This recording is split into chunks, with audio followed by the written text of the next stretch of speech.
নিজে থেকে আপনার কাছে আসবেই, নিশ্চিত রূপে আসবে। তার থেকে আপনি পালাতে পারবেন না। কেউ নিজের কর্মফলের হাত থেকে বাঁচতে পারে না। স্বয়ং মহাদেবকেও ওনার কর্মফল ভোগ করতে হয়েছিল। উনি কিছু না ভেবেই ভস্মাসুরকে বর দিয়েছিলেন।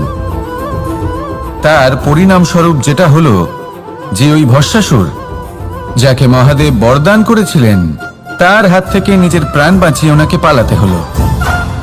এই সংসারে এমন কেউ নেই যে নিজের কর্মফলের হাত থেকে বাঁচতে পারে। সবসময় এটা ভেবে দেখুন যে কর্মটা আপনি করছেন সেটা শ্রেষ্ঠ কি না। এমন কর্ম করুন যেটা আপনাকে জীবনে এগিয়ে নিয়ে যাবে। নিজেকে সৎ পথে রাখুন, কিন্তু এটাও সুনিশ্চিত করুন যে জীবনে যে কর্ম আপনি করছেন তাতে অন্য ব্যক্তির উপর কি প্রভাব পড়ছে, তাতে উনি দুঃখ পাচ্ছেন না তো। যদি আপনি যা করছেন তাতে সবার মঙ্গল হয়ে থাকে, তাহলে আপনার কাউকে ভয় পাওয়ার কোনো প্রয়োজন নেই। না কালকে ভয় পাবেন, না মহাকালকে। আসুন আমার সাথে ভালোবেসে বলুন, রাধা রাধা। জীবনে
চেষ্টা করা ছেড়ে দেয়, আর এটাই হলো সব থেকে বড় সমস্যা।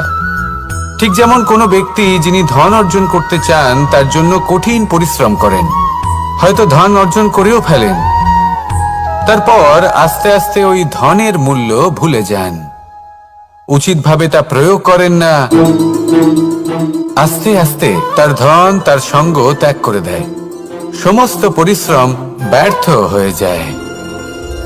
সেই জন্য মনে রাখবেন, এই সংসারে কিছু অর্জন করা অত্যন্ত কঠিন ব্যাপার, কিন্তু তার থেকেও বেশি কঠিন হলো সেটা নিজের সাথে ধরে রাখা। তাই জীবনে যখনই আপনি কিছু অর্জন করবেন তার গুরুত্বটা বুঝুন, আর তারপরে সময় সময় তার মূল্য নিজেকে স্মরণ করাতে থাকুন। কৃতজ্ঞ থাকুন যে আপনার পরিশ্রম আপনাকে এই ফল দান করেছে, আর চিরকাল পরিশ্রম করুন, তবেই আপনি যেটা লাভ করেছেন সেটা আপনার কাছে থেকে যাবে। আসুন আর আমার সাথে ভালোবেসে বলুন, রাধা রাধা। এই সংসারে আপনার সবথেকে বড় বন্ধু কে? কেউ বলবেন ছোটবেলার বন্ধুরা, কেউ বলবেন মাতা পিতা, কেউ বলবেন ঈশ্বর। এবারে বলুন যে এই সংসারে আপনার সবথেকে বড় শত্রু কে? কেউ বলবে আপনার বিরোধী, সেই ব্যক্তি যে আপনাকে হিংসে করে, বা আপনার নিজের অহংকার, আপনার কুকর্ম। আমি বলবো যে এই সংসারে আপনার সবথেকে বড় বন্ধু হলো আপনার নিজের মন। এই চঞ্চল মনকে যদি আপনি নিয়ন্ত্রণ করতে শিখতে পারেন, তাহলে এর থেকে বড় বন্ধু এই সংসারে আপনি কোথাও পাবেন না। সেখানেই যদি এই মন আপনাকে বশ করে ফেলে, তাহলে সংসারে এর থেকে বড় শত্রুও আপনি কোথাও পাবেন না। সেই জন্য এই সংসারকে নিয়ন্ত্রণ করার চেষ্টা ত্যাগ করুন। প্রথমে এই মনকে নিয়ন্ত্রণ করতে শিখে যান, তাহলে এই জীবন নিজে থেকেই সাফল্যের পথে অগ্রসর হবে। আর তখন এই মন প্রসন্ন হয়ে বলবে, রাধা রাধা। সংসারে যদি আপনি শুভ কিছু অর্জন করতে চান, তাহলে দুটি পথ আছে। প্রথম হলো ধর্ম, আর দ্বিতীয় হলো কর্ম। কিছু ব্যক্তি এমন কথাও বলেন যে আমরা তো ধর্মের পথেই অগ্রসর ছিলাম, আমরা তো লক্ষ্যপ্রাপ্ত করতে পারলাম না, বরং আমাদের নিন্দা হলো। এবার এরকমটা ঠিক কেন হয়? এরকম এই কারণে হয়, কারণ দেখতে গেলে ধর্ম সবসময় আমাদের এমন পথ দেখায় যেটা আমাদের একটা শুভ লক্ষ্য প্রাপ্তিতে সাহায্য করে, কিন্তু সেই লক্ষ্যে আমাদের পৌঁছতে হবে নিজেদের কর্ম দ্বারা। যদি আপনি ধর্মের পথে অগ্রসর হয়ে থাকেন, তাহলে আপনাকে কর্মও করতে হবে। যদি ধর্মের পথে চলেন কিন্তু কর্ম না করেন, তাহলে লক্ষ্য প্রাপ্তি হবে না। ঠিক সেইভাবেই যদি আপনি কর্ম করতে থাকেন কিন্তু ধর্মের পথে না চলেন, তাও লক্ষ্য প্রাপ্তি হবে না। মনে রাখবেন যে ধর্ম এবং কর্ম হলো একটি মুদ্রার দুই পিঠের সমান। এদের নিজের জীবনে আত্মসাৎ করুন এবং অগ্রসর হন। এই সংসারের প্রত্যেক লক্ষ্য আপনার হবে। আসুন আমার সাথে ভালোবেসে বলুন, রাধা রাধা। প্রত্যেক মানুষ জীবনযাপন করেন, কিন্তু প্রত্যেক মানুষ বেঁচে থাকার রসদ জোগাড় করতে পারেন না। তাহলে কি করা যায়? জীবনের রসদ কিভাবে জোগাড় করা যায়? কিভাবে আমাদের চেষ্টা করে যাওয়া উচিত? আমাদের কি করা উচিত? কিছু কাজ আছে যেগুলো আপনাদের করতে হবে। সর্বপ্রথম, জীবনে যখনই কোনো সমস্যা আসবে, তখন নিরপেক্ষভাবে তার সম্মুখীন হন। তা সে যে সমস্যাই হোক, সেটা সমাধান করার জন্য আপনাকে শুভ পথ নির্বাচন করতেই হবে। তারপরে যদি আপনার হাতে কখনো ক্ষমতা আসে, সেই মুহূর্তে আরো বেশি বিনম্র থাকতে হবে। আপনি ধন অর্জন করলে তখন অহংকার জাগ্রত হতে দিলে চলবে না। আপনি যদি শক্তিশালী হয়ে ওঠেন, তাও অহংকার জাগ্রত হলে চলবে না। জীবনে যখনই ক্রোধ হবে, তখন নিজেকে নিয়ন্ত্রণ করুন, আর ভেবে দেখুন যে যদি এই মুহূর্তে আপনি ক্রোধ দেখান, তাহলে তার পরিণাম কি হবে। এর ফলে কি কিছু শুভ ঘটনা ঘটবে নাকি অশুভ কিছু ঘটবে? শুধু এই কটা কাজ নিজেদের জীবনে আত্মসাৎ করুন, জীবন যাপন অত্যন্ত সহজ হয়ে যাবে। আসুন আমার সাথে ভালোবেসে বলুন, রাধা। আপনি কখনো কোনো পাথরের বুক চিরে বয়ে চলা কোনো নদী দেখেছেন? পাথর নদীর সামনে নত হয়ে যায়, তাকে বাধা দিতে চেষ্টা করে কিন্তু কখনো বাধা দিতে পারে না। এই নদী হলো ততটাই শক্তিশালী, কিন্তু এর আরম্ভ কোথা থেকে হয়? দূরে কোথাও কোনো পর্বতের চূড়াতে এক বিন্দু জল ঝরে পড়ে, আর তার সাথে হিম গলিয়ে দেয়। তারপর জলের শক্তি বৃদ্ধি পায়। তারপর অনেক বিপদের সম্মুখীন হয় আর অনেক ধরনের বাধা সে অতিক্রম করে। তার শক্তির এতটাই বৃদ্ধি হয় যে তাকে বাধা দেওয়া একেবারেই অসম্ভব ব্যাপার হয়ে যায়। দেখুন, নদী তো মহান বটেই, কিন্তু তাকে মহান করে তুলেছে কে? সেই সকল বিপদ যার থেকে ও কখনো পালায়নি। সেইভাবেই আমাদেরও বিপদ থেকে পালিয়ে গেলে হবে না, তার সম্মুখীন হতে হবে সাহসের সাথে, পূর্ণ শক্তি প্রয়োগ করে। তবেই আমরা শিখতে পারবো, তবেই আমরা সামনে এগোতে পারবো। যদি আপনি জীবনে কুন্দন হয়ে উঠতে চান, তাহলে জ্বলন সহ্য করতেই হবে। আসুন আমার সাথে ভালোবেসে বলুন, রাধা রাধা। এ হলো গোলাপ ফুল। একে আমরা সকলেই চিনি। সমগ্র সংসার ভালোবাসে এই পুষ্পকে।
সমাহিত হয়ে তার সাথে বয়ে চলে, চিরসবুজ বনানী গড়ে তোলে, প্রাণীদের তৃষ্ণা নিবারণ করে, সামনে এগিয়ে চলে, মানুষের সাথে মিলিত হয়।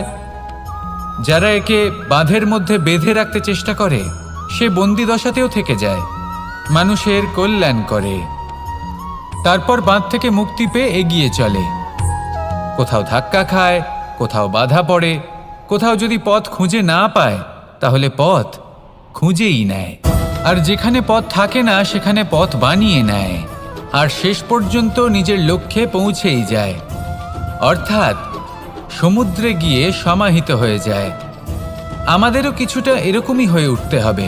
যেখানেই যাবেন সকলের কল্যাণ করুন, সামনে এগোন। আপনি কোথাও পড়ে গেলে, ধাক্কা খেলে আঘাত লাগবেই, উত্থান পতন লেগেই থাকে। সামনে এগোতে থাকুন। কোথাও পথ না পেলে তা খুঁজে নিন, কোথাও পথ না থাকলে তা বানিয়ে নিন। নিজের গন্তব্যের কথা সবসময় মনে রাখুন। শেষ পর্যন্ত নিজের মোক্ষ লাভ আপনি অবশ্যই করবেন। আর আমার সাথে ভালোবেসে বলুন, রাধা রাধা। জীবনের প্রত্যেক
এবার এই প্রকাশ যে সূর্যের থেকে পাই, তিনি কি করেন?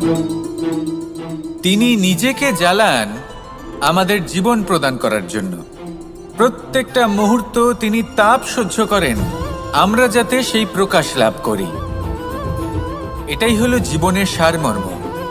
যদি আপনিও এই সংসারে প্রকাশ ছড়িয়ে দিতে চান, তাহলে আপনাকেও তপ্ত হতে হবে, নিজে জ্বলতে হবে, সেই কর্ম করতে হবে যেটা কঠিন হতে পারে কিন্তু আসলে শ্রেষ্ঠ। তবেই এই সংসারের সেবা করতে পারবেন, সংসারকে পথ দেখাতে পারবেন। নিজের অন্তরের প্রকাশ জাগ্রত করুন, তবেই সেই সকল ব্যক্তি যারা পাপের অন্ধকারে নিমজ্জিত হয়ে আছেন তারা জাগ্রত হবেন। সেই সকল ব্যক্তিকে জাগিয়ে তুলুন, প্রেরিত করে তুলুন সুখী হওয়ার জন্য যারা সুখী হতে পারছেন না। সেই সকলকে প্রেরিত করুন সাফল্য লাভের যারা সফল হতে পারছেন না। নিজের অন্তরের সূর্যকে জাগ্রত করুন, চারিদিকে শুধু প্রকাশই প্রকাশ হবে, জীবনই জীবন থাকবে, আনন্দই আনন্দ থাকবে, আর এই মন বারবার প্রসন্ন চিত্তে বলে উঠবে, রাধা রাধা। এই সংসারে এমন অনেক ব্যক্তি আছেন যারা নিজেদের প্রসন্নতার জন্য স্বার্থপরতার সীমা পার করে যেতে পারেন। নিজে সুখ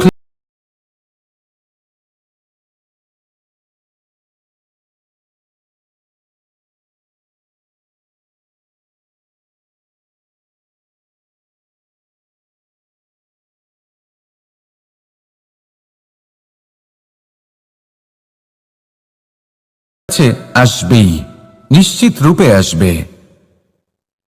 তার থেকে আপনি পালাতে পারবেন না। কেউ নিজের কর্মফলের হাত থেকে বাঁচতে পারে না।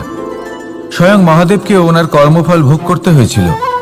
উনি কিছু না ভেবেই ভস্মাসুরকে বর দিয়েছিলেন। তার পরিণামস্বরূপ যেটা হলো যে ওই ভস্মাসুর যাকে মহাদেব বরদান করেছিলেন তার হাত থেকে নিজের প্রাণ বাঁচিয়ে ওনাকে পালাতে হলো। এই সংসারে এমন কেউ নেই যে নিজের কর্মফলের হাত থেকে বাঁচতে পারে। সবসময় এটা ভেবে দেখুন যে কর্মটা আপনি করছেন সেটা শ্রেষ্ঠ কি না। এমন কর্ম করুন যেটা আপনাকে জীবনে এগিয়ে নিয়ে যাবে। নিজেকে সৎ পথে রাখুন, কিন্তু এটাও সুনিশ্চিত করুন যে জীবনে যে কর্ম আপনি করছেন তাতে অন্য ব্যক্তির উপর কি প্রভাব পড়ছে, তাতে উনি দুঃখ পাচ্ছেন না তো। যদি আপনি যা করছেন তাতে সবার মঙ্গল হয়ে থাকে, তাহলে আপনার কাউকে ভয় পাওয়ার কোনো প্রয়োজন নেই। না কালকে ভয় পাবেন, না মহাকালকে। আসুন আমার সাথে ভালোবেসে বলুন, রাধা রাধা। জীবনে যখনই আমরা কোনো বিশেষ মানুষের সাথে পরিচিত হই, তখন তার ব্যক্তিত্বের বিষয়ে আমাদের একটি নিজস্ব দৃষ্টিভঙ্গি তৈরি হয়। তা সে ভালো হোক বা মন্দ, আমরা নিজেদের দৃষ্টিভঙ্গি, নিজেদের ধারণা বানিয়ে ফেলি। কিন্তু আপনি কি নিশ্চিত রূপে বলতে পারেন যে এই যে আপনার দৃষ্টিভঙ্গি, সেটাই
ভুলে যান, উচিতভাবে তা প্রয়োগ করেন না। আস্তে আস্তে তার ধন, তার সঙ্গ ত্যাগ করে দেয়। সমস্ত পরিশ্রম ব্যর্থ হয়ে যায়। সেই জন্য মনে রাখবেন, এই সংসারে কিছু অর্জন করা অত্যন্ত কঠিন ব্যাপার, কিন্তু তার থেকেও বেশি কঠিন হলো সেটা নিজের সাথে ধরে রাখা। তাই জীবনে যখনই আপনি কিছু অর্জন করবেন, তার গুরুত্বটা বুঝুন, আর তারপরে সময় সময় তার মূল্য নিজেকে স্মরণ করাতে থাকুন। কৃতজ্ঞ থাকুন যে আপনার পরিশ্রম আপনাকে এই ফল দান করেছে, আর চিরকাল পরিশ্রম করুন। তবেই আপনি যেটা লাভ করেছেন সেটা আপনার কাছে থেকে যাবে। আসুন আর আমার সাথে ভালোবেসে বলুন, রাধা রাধা। এই সংসারে আপনার সব থেকে বড় বন্ধু কে? কেউ বলবেন ছোটবেলার বন্ধুরা, কেউ বলবেন মাতা পিতা, কেউ বলবেন ঈশ্বর। এবারে বলুন যে এই সংসারে আপনার সব থেকে বড় শত্রু কে? কেউ বলবে আপনার বিরোধী, সেই ব্যক্তি যে আপনাকে হিংসে করে, বা আপনার নিজের অহংকার, আপনার কুকর্ম। আমি বলবো যে এই সংসারে আপনার সব থেকে বড় বন্ধু হলো আপনার নিজের মন। এই চঞ্চল মনকে যদি আপনি নিয়ন্ত্রণ করতে শিখতে পারেন, তাহলে এর থেকে বড় বন্ধু এই সংসারে আপনি কোথাও পাবেন না। সেখানেই যদি এই মন আপনাকে বশ করে ফেলে, তাহলে সংসারে এর থেকে বড় শত্রুও আপনি কোথাও পাবেন না। সেই জন্য এই সংসারকে নিয়ন্ত্রণ করার চেষ্টা ত্যাগ করুন। প্রথমে এই মনকে নিয়ন্ত্রণ করতে শিখে যান, তাহলে এই জীবন নিজে থেকেই সাফল্যের পথে অগ্রসর হবে। আর তখন এই মন প্রসন্ন হয়ে বলবে, রাধা রাধা। সংসারে যদি আপনি শুভ কিছু অর্জন করতে চান, তাহলে দুটি পথ আছে। প্রথম হলো ধর্ম, আর দ্বিতীয় হলো কর্ম। কিছু ব্যক্তি এমন কথাও বলেন যে আমরা তো ধর্মের পথেই অগ্রসর ছিলাম, আমরা তো লক্ষ্যপ্রাপ্ত করতে পারলাম না, বরং আমাদের নিন্দা হলো। এবার এরকমটা ঠিক কেন হয়? এরকম এই কারণে হয়, কারণ দেখতে গেলে ধর্ম সবসময় আমাদের এমন পথ দেখায় যেটা আমাদের একটা শুভ লক্ষ্য প্রাপ্তিতে সাহায্য করে, কিন্তু সেই লক্ষ্যে আমাদের পৌঁছতে হবে নিজেদের কর্ম দ্বারা। যদি আপনি ধর্মের পথে অগ্রসর হয়ে থাকেন, তাহলে আপনাকে কর্মও করতে হবে। যদি ধর্মের পথে চলেন কিন্তু কর্ম না করেন, তাহলে লক্ষ্য প্রাপ্তি হবে না। ঠিক সেইভাবেই যদি আপনি কর্ম করতে থাকেন কিন্তু ধর্মের পথে না চলেন, তাও লক্ষ্য প্রাপ্তি হবে না। মনে রাখবেন যে ধর্ম এবং কর্ম হলো একটি মুদ্রার দুই পিঠের সমান। এদের নিজের জীবনে আত্মসাৎ করুন এবং অগ্রসর হন। এই সংসারের প্রত্যেক লক্ষ্য আপনার হবে। আসুন আমার সাথে ভালোবেসে বলুন, রাধা রাধা। প্রত্যেক মানুষ জীবনযাপন করেন, কিন্তু প্রত্যেক মানুষ বেঁচে থাকার রসদ জোগাড় করতে পারেন না। তাহলে কি করা যায়? জীবনের রসদ কিভাবে জোগাড় করা যায়? কিভাবে আমাদের চেষ্টা করে যাওয়া উচিত? আমাদের কি করা উচিত? কিছু কাজ আছে যেগুলো আপনাদের করতে হবে। সর্বপ্রথম, জীবনে যখনই কোনো সমস্যা আসবে, তখন নিরপেক্ষভাবে তার সম্মুখীন হন। তা সে যে সমস্যাই হোক, সেটা সমাধান করার জন্য আপনাকে শুভ পথ নির্বাচন করতেই হবে। তারপরে যদি আপনার হাতে কখনো ক্ষমতা আসে, সেই মুহূর্তে আরো বেশি বিনম্র থাকতে হবে। আপনি ধন অর্জন করলে তখন অহংকার জাগ্রত হতে দিলে চলবে না। আপনি যদি শক্তিশালী হয়ে ওঠেন, তাও অহংকার জাগ্রত হলে চলবে না। জীবনে যখনই ক্রোধ হবে, তখন নিজেকে নিয়ন্ত্রণ করুন আর ভেবে দেখুন যে যদি এই মুহূর্তে আপনি ক্রোধ দেখান, তাহলে তার পরিণাম কি হবে। এর ফলে কি কিছু শুভ ঘটনা ঘটবে নাকি অশুভ কিছু ঘটবে? শুধু এই কটা কাজ নিজেদের জীবনে আত্মসাৎ করুন, জীবন যাপন অত্যন্ত সহজ হয়ে যাবে। আসুন আমার সাথে ভালোবেসে বলুন, রাধা। আপনি কখনো কোনো পাথরের বুক চিরে বয়ে চলা কোনো নদী দেখেছেন? পাথর নদীর সামনে নত হয়ে যায়, তাকে বাধা দিতে চেষ্টা করে কিন্তু কখনো বাধা দিতে পারে না। এই নদী হলো ততটাই শক্তিশালী, কিন্তু এর আরম্ভ কোথা থেকে হয়? দূরে কোথাও কোনো পর্বতের চূড়াতে এক বিন্দু জল ঝরে পড়ে আর তার সাথে হিম গলিয়ে দেয়। তারপর জলের শক্তি বৃদ্ধি পায়, তারপর অনেক বিপদের সম্মুখীন হয় আর অনেক ধরনের বাধা সে অতিক্রম করে। তার শক্তির এতটাই বৃদ্ধি হয় যে তাকে বাধা দেওয়া একেবারেই অসম্ভব ব্যাপার হয়ে যায়। দেখুন, নদী তো মহান বটেই, কিন্তু তাকে মহান করে তুলেছে কে? সেই সকল বিপদ যার থেকে ও কখনো পালায়নি, সেইভাবেই আমাদেরও বিপদ থেকে পালিয়ে গেলে হবে না, তার সম্মুখীন হতে হবে সাহসের সাথে, পূর্ণ শক্তি প্রয়োগ করে। তবেই আমরা শিখতে পারবো, তবেই আমরা সামনে এগোতে পারবো। যদি আপনি জীবনে কুন্দন হয়ে উঠতে চান, তাহলে জ্বলন সহ্য করতেই হবে। আসুন আমার সাথে ভালোবেসে বলুন, রাধা রাধা। এ হলো গোলাপ।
প্রকট হয় এই বাঁশি থেকে।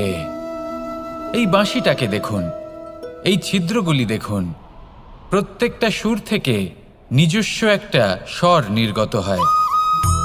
এবার যে ব্যক্তি এই সমস্ত সুর এবং স্বর বুঝতে পারেন, এতে নিপুণ, তিনি এই বাঁশির দ্বারা যে সুর নির্গত করবেন তা তো মধুর অবশ্যই হবে। এবার জীবনের সাথেও কিছুটা এরকমই ঘটে। জীবনের কিছু নীতি থাকে, অর্থ, কুটুম্ব এবং আধ্যাত্মিক। যদি জীবনের প্রত্যেকটা মুহূর্ত সুখময় হয় এরকম আপনি চান, তাহলে এই তিনটি নীতিতে আপনাকে নিপুণ হতে হবে। কোনো একটি বিশেষ নীতির প্রতি যদি আপনি বেশি ঝুঁকে পড়েন, তাহলে বাকি দুই নীতি থেকে যা সুখ লাভ করা সম্ভব তা পারবেন না। ধন অর্জন করতে হবে পরিবারের জন্য, পরিবারের সুখ মনের শান্তির জন্য, মনে শান্তির প্রয়োজন মনের শুদ্ধতার জন্য। যখন এই মন শুদ্ধ হবে, জীবন শুদ্ধ হবে, পবিত্র হবে, সুন্দর হবে এবং ভালোবেসে বলবে, রাধা রাধা।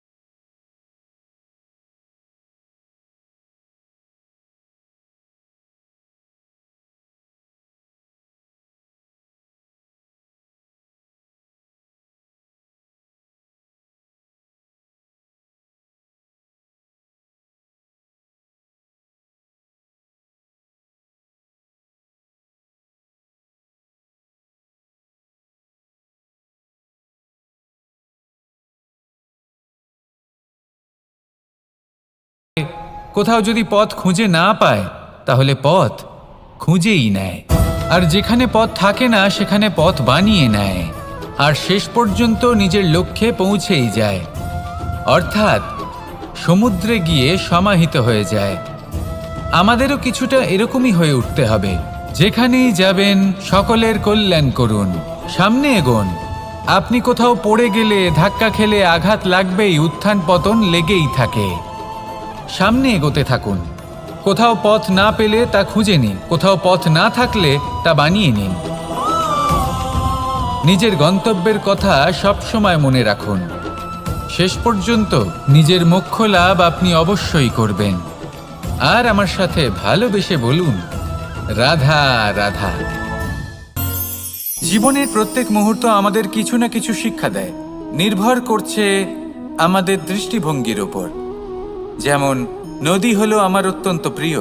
নদীতে ভ্রমণ করতে আমার খুব ভালো লাগে। কি বলেন? নদীতে সবসময় নতুন কিছু থাকে, ও পুরনো কিছুই নিয়ে বসে থাকে না। সবসময় প্রবাহমান, কখনো থামে না। ততক্ষণ থামে না যতক্ষণ না সাগরে গিয়ে সমাহিত হচ্ছে। ঠিক এইভাবেই আমাদেরও উচিত নিজের জীবন অতিবাহিত করা, নদীর মতো। প্রত্যেক মুহূর্ত নতুন, তাই সেইভাবেই জীবন যাপন করুন। পুরনো কিছুই একত্রিত করে রাখবেন না, বিগত স্মৃতির মাঝে নিজেকে হারিয়ে ফেলবেন না। এই যে বর্তমান, এই যে মুহূর্ত, সেটাই হলো সর্বশ্রেষ্ঠ।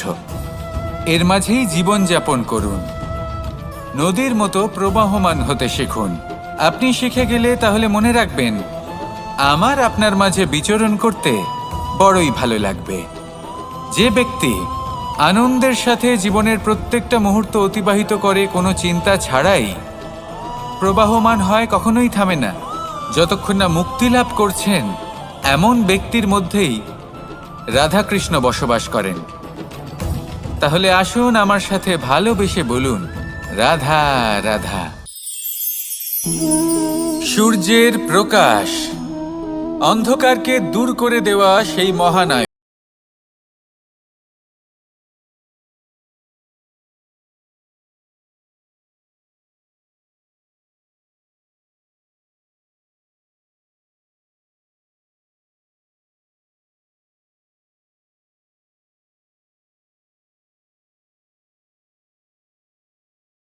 সূর্যের প্রকাশের, এবার এই প্রকাশ যে সূর্যের থেকে পাই, তিনি কি করেন? তিনি নিজেকে জ্বালান আমাদের জীবন প্রদান করার জন্য। প্রত্যেকটা মুহূর্ত তিনি তাপ সহ্য করেন, আমরা যাতে সেই প্রকাশ লাভ করি।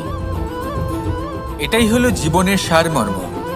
যদি আপনিও এই সংসারে প্রকাশ ছড়িয়ে দিতে চান, তাহলে আপনাকেও তপ্ত হতে হবে, নিজে জ্বলতে হবে, সেই কর্ম করতে হবে যেটা কঠিন হতে পারে কিন্তু আসলে শ্রেষ্ঠ।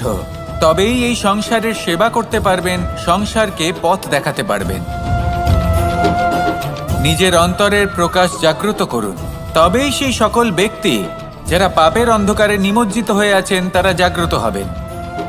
সেই সকল ব্যক্তিকে জাগিয়ে তুলুন, প্রেরিত করে তুলুন সুখী হওয়ার জন্য, যারা সুখী হতে পারছেন না।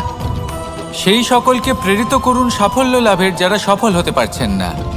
নিজের অন্তরের সূর্যকে জাগ্রত করুন, চারিদিকে শুধু প্রকাশই প্রকাশ হবে, জীবনই জীবন থাকবে, আনন্দই আনন্দ থাকবে। আর এই মন বারবার প্রসন্ন চিত্তে বলে উঠবে, রাধা রাধা।